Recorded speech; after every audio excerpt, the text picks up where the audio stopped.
Okay, hello everyone. Today we will learn about multivariate probability distributions, number 4. Okay. Chapter 5.7 is about the covariance of two random variables. Okay, so the covariance is a measure of the joint variability of two random variables. Why is it useful? Let's look at the figure 5.8. In figure 5.8, we can see the um, joint variability from the figure. So here is the x-axis is y1 and y-axis is for y2, and we can see that those two variables are highly correlated, have um, high positive variability.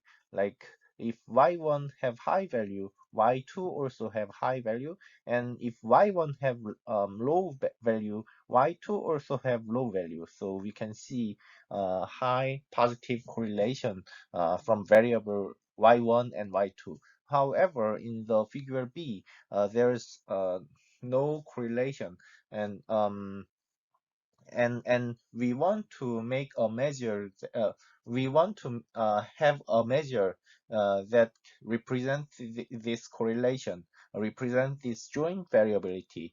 How can we make that? And actually, let's look at this quantity, which is y1 minus mu1 and times y2 minus mu2. So mu1 and mu2 is point here, and also here, point here.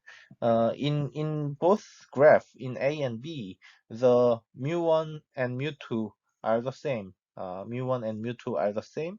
However, the variability is different. And when we can have this value positive, y1 minus mu1 times y2 minus mu2, when we can have this value positive, if we divide the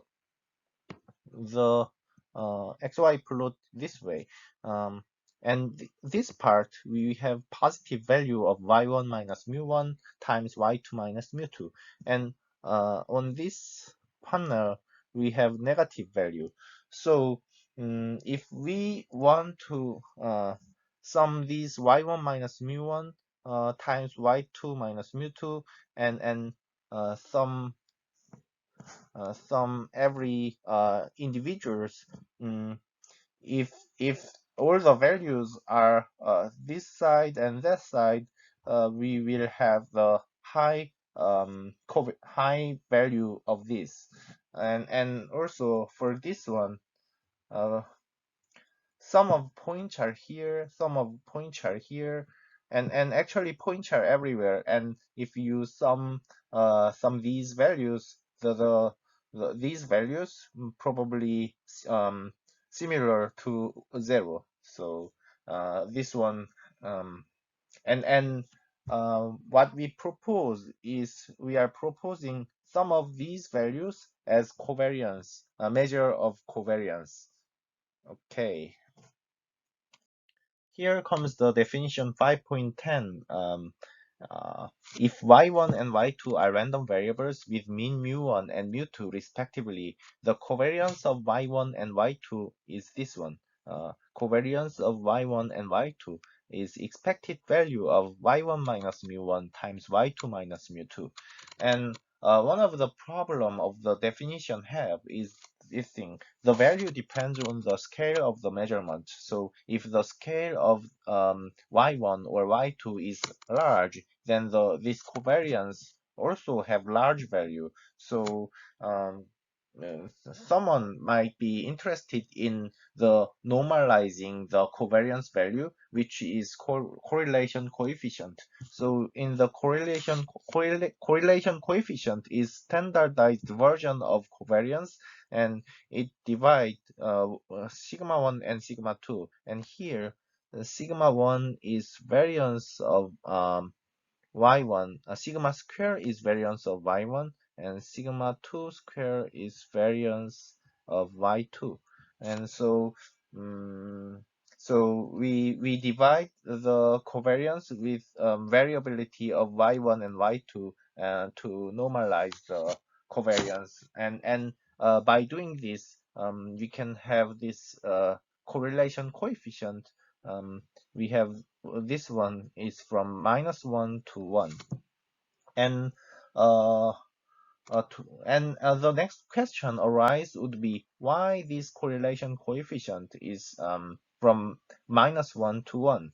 And actually, for the proof of this one, you can there's exercise 5.167 maybe, and if you solve this one, you may this is actually the proof for this one, and I think I will make it as a homework in the next week. This is supplementary exercise problems, um, so you are going to solve it by yourself, and if you cannot, I will provide the solution. So let's try it from the homework. Okay. Next one is Theorem 5.10. If y1 and y2 are random variables with mean mu1 and mu2 respectively, then the following equation holds.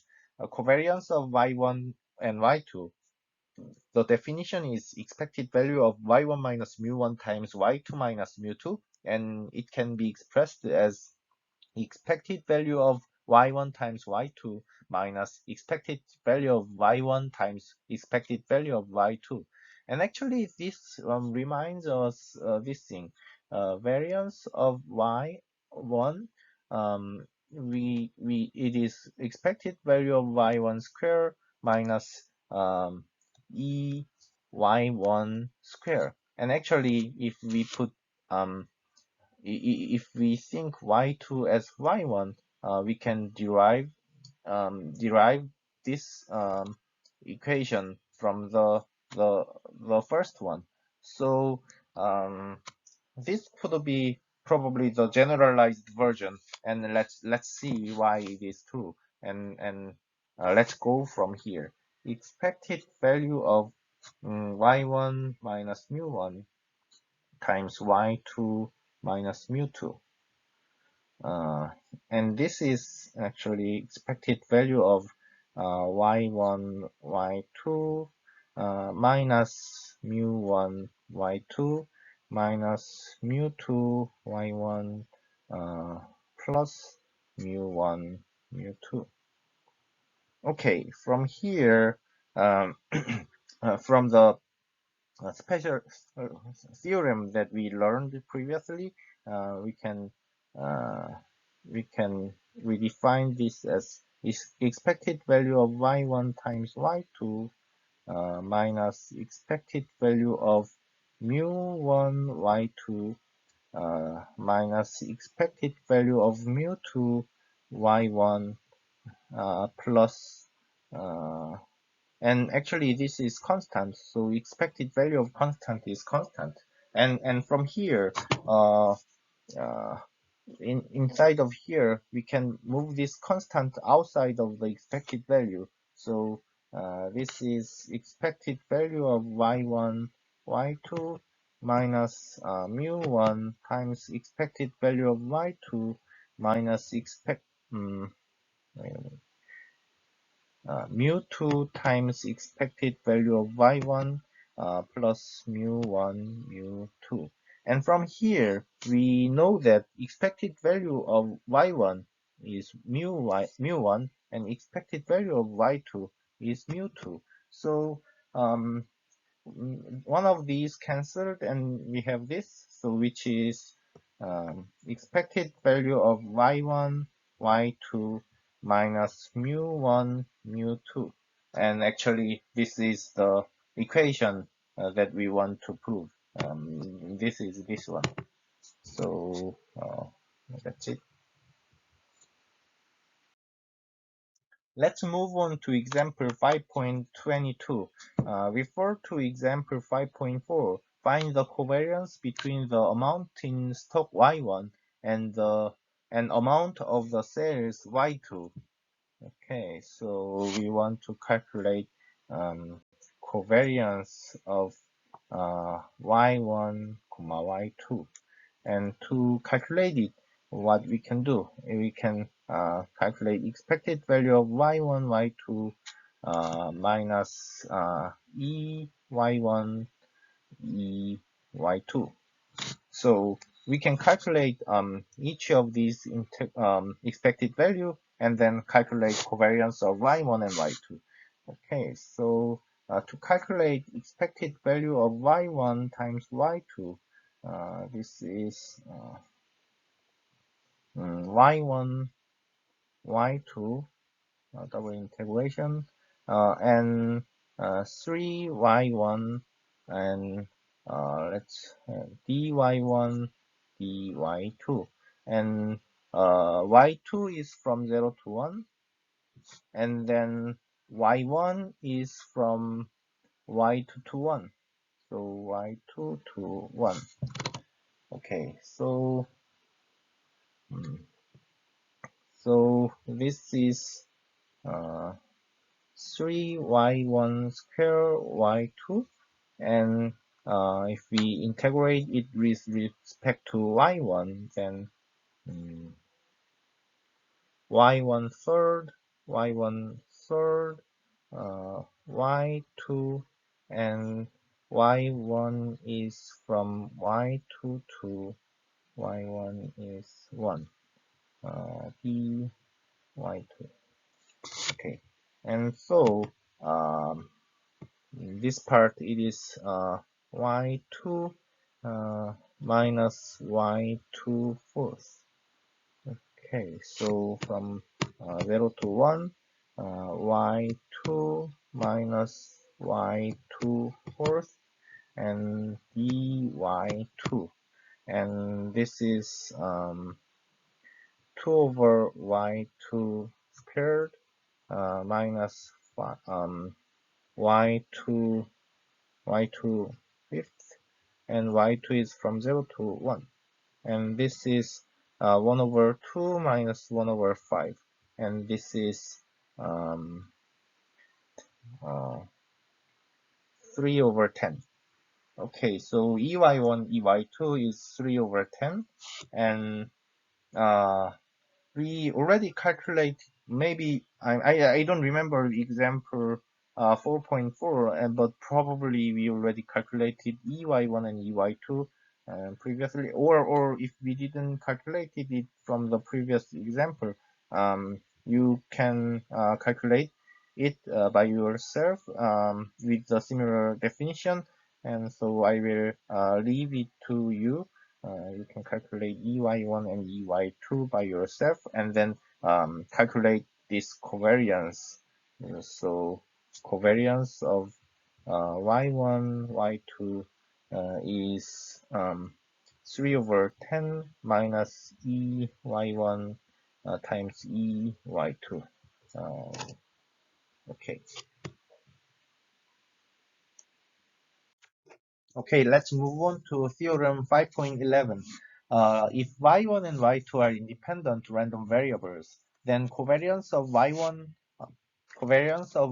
and y2 equals 0. Thus, independent random variables must be uncorrelated.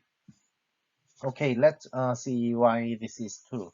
Covariance of y1 and y2 is by definition expected value of y1 times y2 minus expected value of y1 times expected value of y2. And from here, if y1 and y2 are independent, then by theorem 5.9, by theorem 5.9, the expected value of y1 times y2, if they are independent, then this can be written as expected value of y1 times expected value of y2, and so these two values are cancelled, and it becomes 0. Okay, so this is the proof for theorem 5.11, and one important thing to note is that the only if part is the so y1 and y2 are independent, then covariance of y1 and y2 is 0. So this direction is true, but this direction is not true. So covariance of y1 and y2 is 0. That doesn't imply y1 and y2 are independent. However, if y1 and y2 are independent, that implies that covariance of y1 and y2 is 0.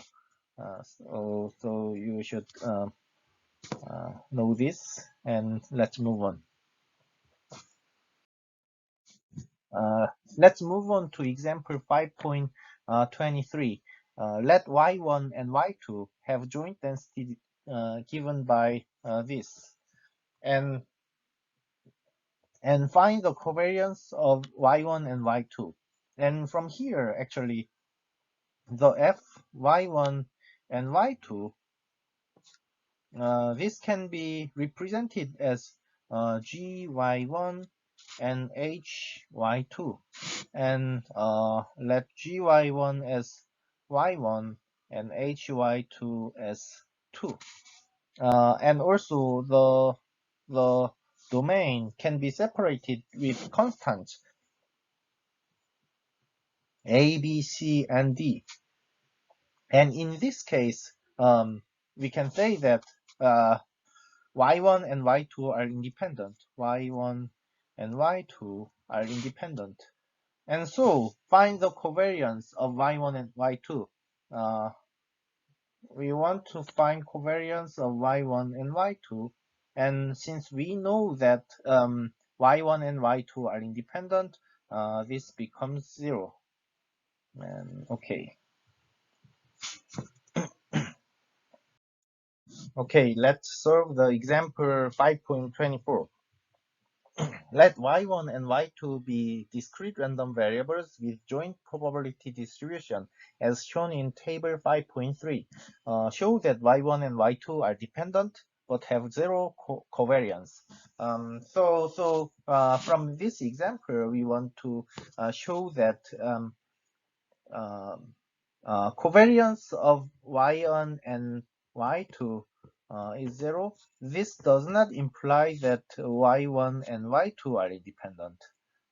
We want to show this one by example 5.24. Let's show that y1 and y2 are not independent.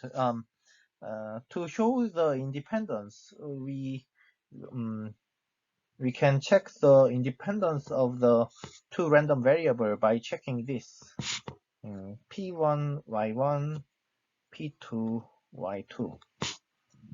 Okay, so joint density is given here, and the marginal density, we can sum up this direction and this direction, total. Okay, and then if we sum up this direction, it is 5 over 16, 6 over 16, and 5 over 16. And this part is also 5 over 16, 6 over 16, and 5 over 16.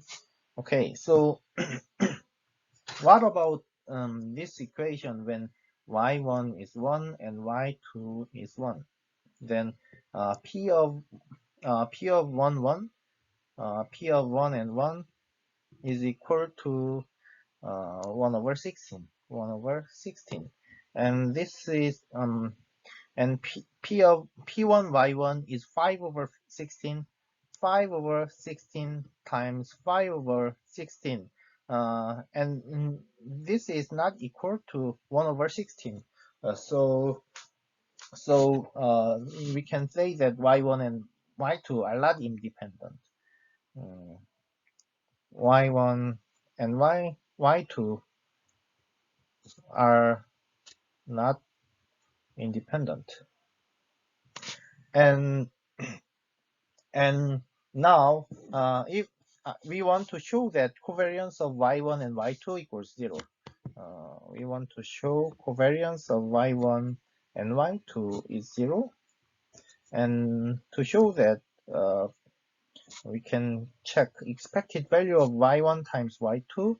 And also we want to check expected value of y1 and expected value of y2. And from here,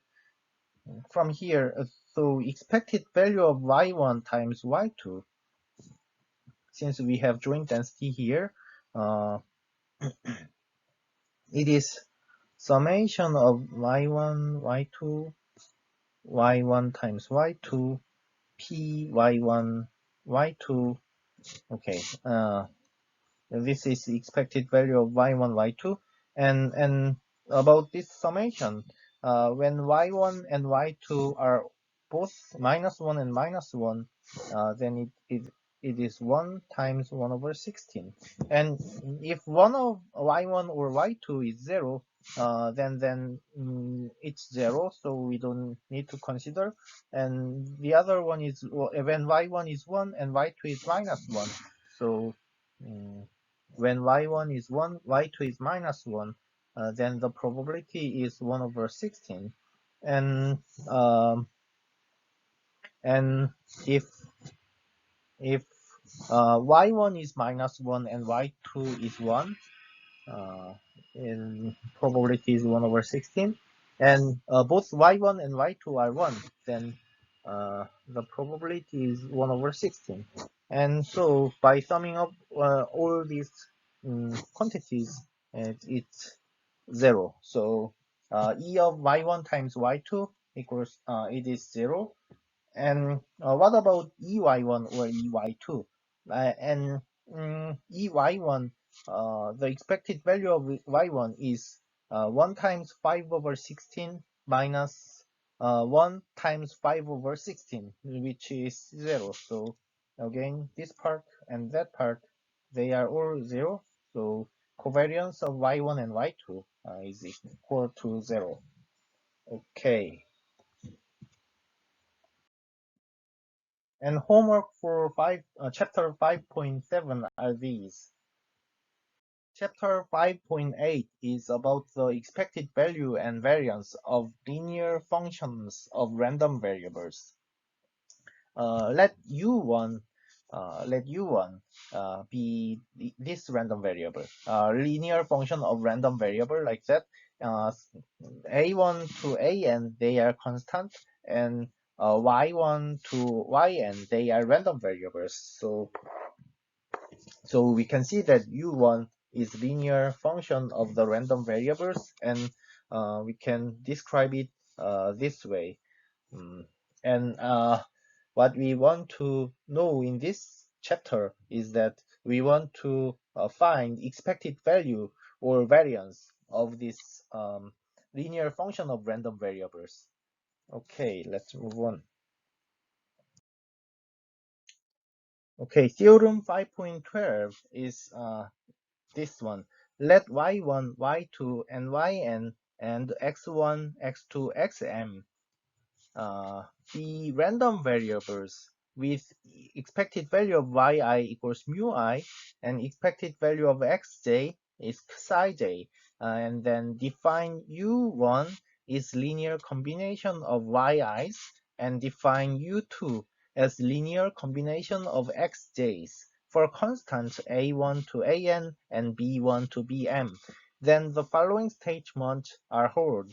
Number A is expected value of u1 equals sum of I equals 1 to n ai mu I, and B and C are these.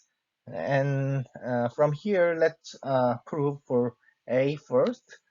So for A, expected value of u1, which is expected value of sum of I equals 1 to n ai yi.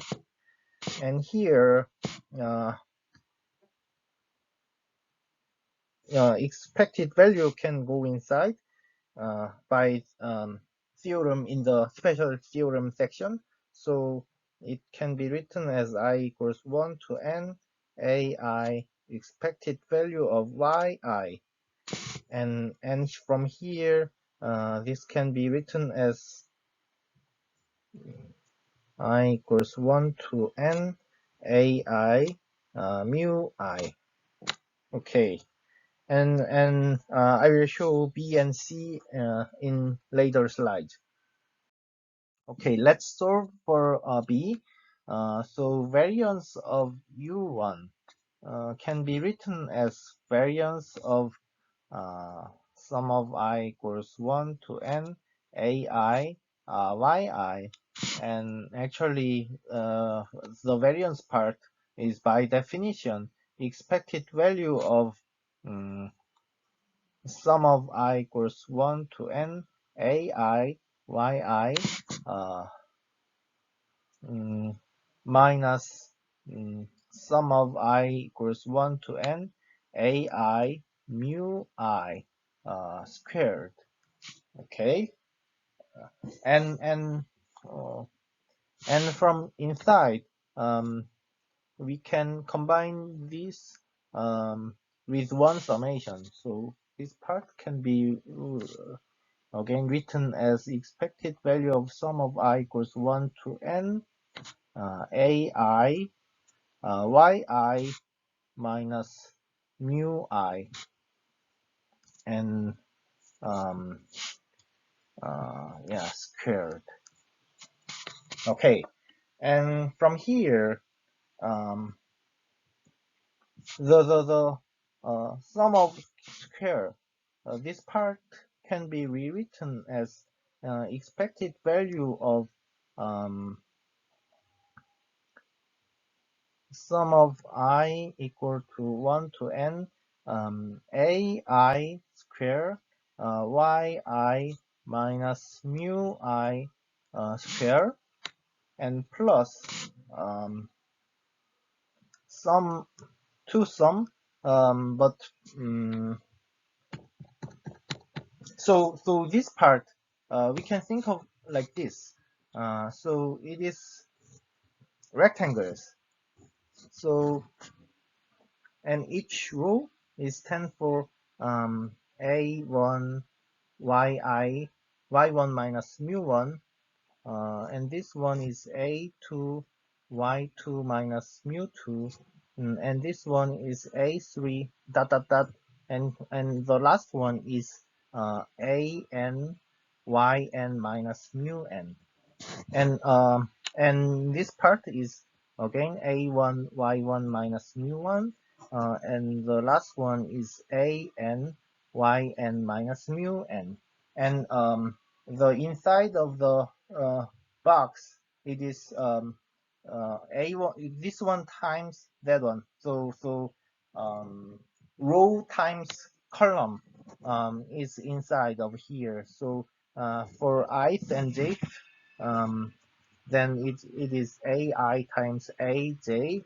times yi minus mu I times yj minus mu j, and the sum of these, the square of sum of these is actually summing up all the items inside of this box. So the diagonal part, is this one. Diagonal part is sum of I equals 1 to n ai square yi minus mu I square, and the other part are I and j are not equal. This part ai times aj times yi minus yj yi minus mu I yj minus mu j.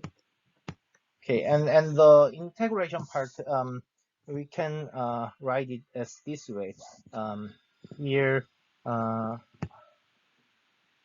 1 i's j and n, and actually we have to multiply 2. So we have this rectangle here, and this rectangle is actually same and with this one, so we have 2 times of this one, and from here, from definition, the expected value of this thing is variance of yi. So sum of I equals 1 to n ai square, expected value of yi minus mu I square, which is variance of yi. So variance of yi, and plus 2 times sigma double summation I is greater than equal I is greater than equal to 1, and j is greater than equal to I and then less than equal to n, and ai aj, and expected value of yi minus mu I yj minus mu j. This part is by definition covariance of yi and yj. And so we showed the B. Okay. C is also very similar to the proof of B. The covariance of U1 and U2. By definition, it is actually expected value of U1 minus E of U1 times U2 minus E of U2. This is the definition of the covariance, and this is actually expected value of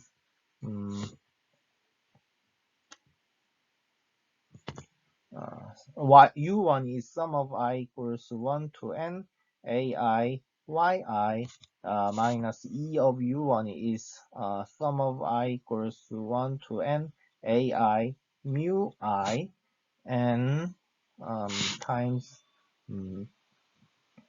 sigma U2 is j equals 1 to m bj xj minus sigma j equals 1 to m E of U2 is bj psi j.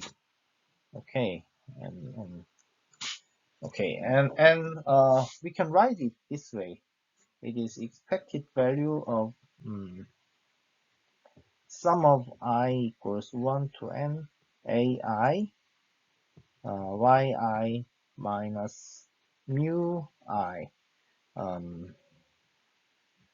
times this one times, and sum of j equal to 1 to m bj xj minus psi j.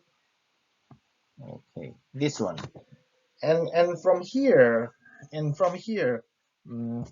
we can describe this situation again with rectangles. So in this case, the column side, let's write this way. So this part is a1 y1 minus mu1, and second one to the last one is a n yn minus mu n.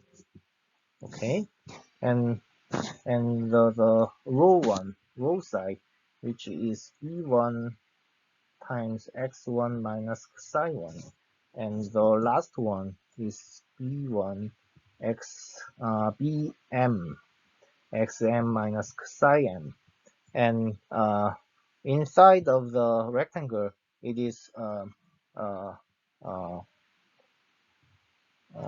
column side times row side, and so inside of the rectangle of ith and jth, then ith and jth, then it is ai yi minus mu I times bj xj minus mu j psi j. Okay, so this part times this part, if you write all the items they are items inside of these rectangles. So to represent all of them, you can write uh, you can write this way. Actually, this is expected value of um, sum of I equals 1 to n, sum of j equals 1 to m, and actually, this was simpler than the previous one, which is ai bj yi minus mu I times xj minus psi j. Yeah, okay. And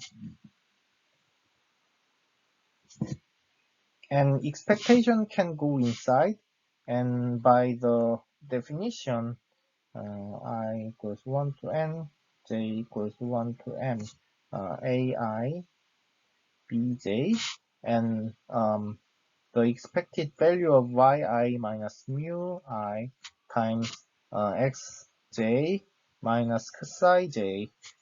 This is covariance of yi and xj. So this part is by definition covariance of yi and xj, and so the we can show the C.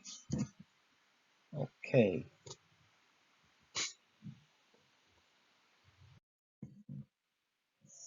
And now let's move on to example 5.25.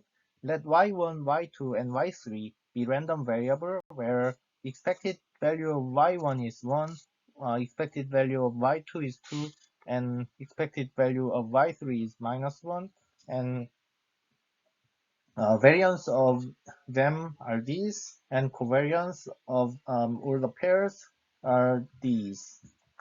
Find the expected value and variance of u. If w is defined this way, then also find covariance of u and w. Okay, let's solve one by one. Find the expected value and variance of u. So expected value of u is expected value of y1 minus 2y2 plus y3. And by previous theorem, it is expected value of y1 minus 2 expected value of y2 plus expected value of y3. And so you can put 1, 2, minus 1, 1, 2, minus 1, and it is minus 4. Okay, and what about variance of u? Variance of u, which is variance of y1 minus 2y2 plus y3, and this is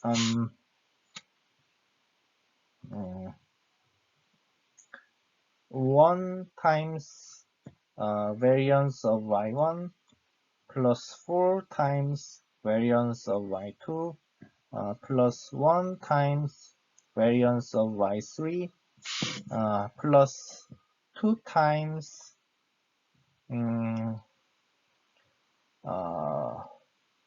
times minus 2 times covariance of y1 comma y2, and plus 1 times 1 covariance of y1 and y3, plus minus 2 times 1 covariance of y2 times y2 times y3. Okay, and so this one is 1 times 1 plus 4 times 3 plus 1 times of variance of y3 is 5. 1 times 5 plus 2 times minus 2 times covariance of y1 and y2, which is negative 0.4 plus 1 times y1 and y2, or 1 over 2, plus minus 2 times 2. And you can you can use calculator to solve this, and you will have the one for variance term. And that's it for U part. And let's move on to um, covariance of U and W, which we can apply C of the previous theorem. I will do it next page. Now solve covariance of U and W. So covariance of U and W. And from here, actually U is y1 and minus 2 y2 and y3. And what about W? W is 3y1 and 1 y2. And so covariance of U and W is actually summing up all the things inside of here. So that is 1 times 3 times covariance of y1 and y1, which is variance of y1, which is 1, plus minus 2 times 3 times covariance of y2 and y1. Covariance of y2 and y1, which is minus 0.4, and plus 1 times 3 times covariance of y1 and y3. Covariance of y1 and y3, which is 1 over 2, and plus now from this part, so 1 times covariance of y1 and y2, which is minus 0.4 plus minus 2 times 1 times covariance of y2 and y2, which is variance of y2, which is 3, and plus 1 times covariance of y2 and y3, which is 2. And so if you calculate these and summing up all of them, you can calculate covariance of U and W. Okay, let's move on to example 5.26. Refer to example 5.4 and 5.20. We were interested in y1 minus y2. In example 5.4, it's about this joint probability density, and in example 5.20, in the problem, we were interested in expected value of y1 minus y2, and when we were solving example 5.20, we solved E of y1, which is 3 over 4, and we also solved E of y2, which is 3 over 8, and then found expected value of y1 minus y2. And in this example 5.26, we are interested in finding variance of y1 minus y2. Okay, so we want to find variance of y1 minus y2, and to find it, it's actually 1 times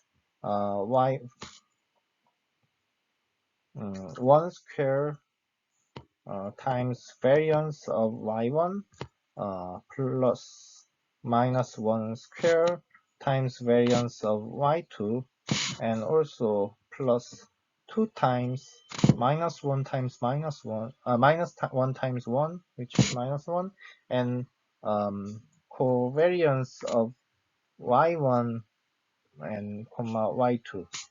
Okay, and so we should solve variance of y1, variance of y2, and covariance of y1 and y2.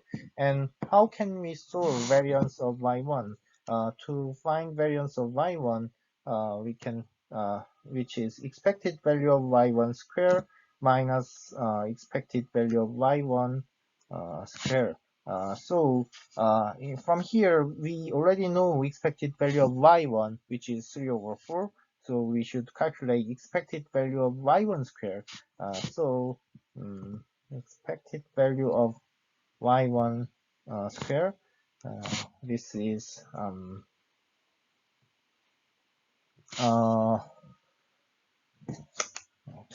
okay. Let's use joint density to calculate y1 square. So double summation y1 square and times 3 y1 and dy1 dy2, and y2 is from 0 to 1 and y1 is from y2 to 1, y2 to 1. Okay, so this is 3 times y1 third, and so from 0 to 1, 3/4 y1 fourth, and y1 is equal to 1 y2, and dy2, and this is from 0 to 1, 3/4 minus 3/4 y2 fourth, dy2, and this is actually 3/4 y2 minus 3/20 y2 fifth, and 1 0. So this is 3/4 minus 3/20, which is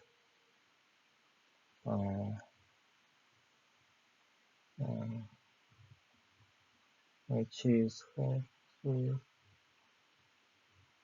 okay, 3/5. So expected value of y1 square is 3/5, and expected value of y1 is 3/4. So variance of y1 is 3/4 minus this one, and you will get the variance of y1, and with the same way you can calculate variance of y2 by yourself. You can calculate variance of y2, and also similarly covariance of y1 and y2. This is actually expected value of y1 times y2 minus e of y1 times e of y2. So you can calculate e of y1 times y2 and e of y2 squared, and so you can fill in all the values to calculate variance of y1 minus y2, and let's leave it to yourself, so try to solve this by yourself. Okay, let's move on to example 5.27. Let y1, y2, and yn be independent random variables with expected value of yi equals mu and variance of yi equals sigma square. And define y bar is 1/n times sigma I equals 1 to n yi. Probably you may be very familiar with this one. Actually, this is a sample mean. So there's a population, and we are sampling n number of random variables, which are y1 to yn, and we are assuming that each random variable have equal mean and variance. So expected value of yi equals mu, and the variance of yi is sigma square. To estimate mu and sigma square, we use y bar, which is sample mean, and actually this is estimate for the mu, and we want to show that expected value of y bar is mu and variance of y bar is sigma squared divided by n. Okay, let's try to solve it. Expected value of y bar Actually, this one is very simple. This is expected value of 1 over n sum of yi, and expectation can go inside, and sum of yi which is mu, and we are summing up I equals 1 to n. There are n number of mu's, so n times mu, n should be cancelled, and this is mu. Okay, let's move on to the variance part. Variance of y bar.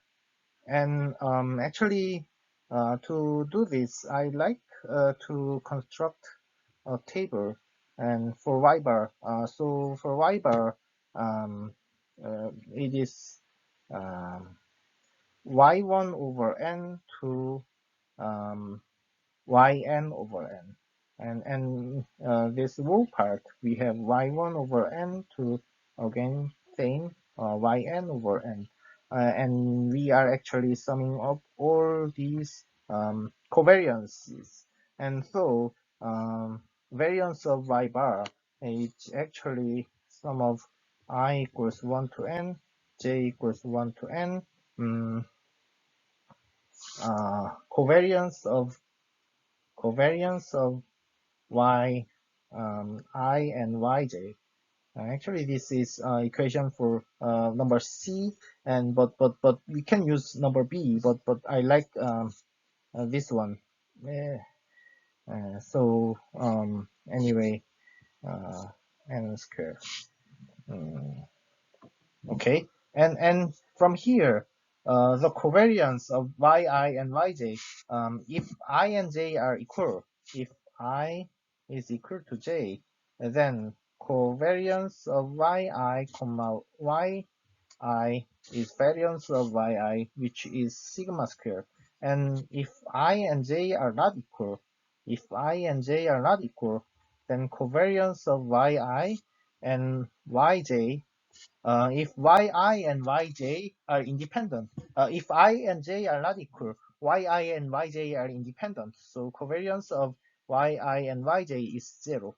So only this part have value, and other part are all zeros. And so we have n number of diagonal elements.